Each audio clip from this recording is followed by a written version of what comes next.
Hi guys, welcome back to Tutorial Millennials channel. In today's video, I'm going to show you how to add drawing guides on Procreate.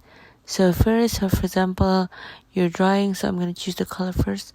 So for example, I'm drawing something, and then to make my drawing symmetrical, so sometimes I need lines to guide my drawings, and to do that is you can just tap on the top left that says modify. So tap there, and then go to settings, and then tap guides, and then add 2D grid. So this is for me who is a beginner. I think this is very useful to help me guide my drawings.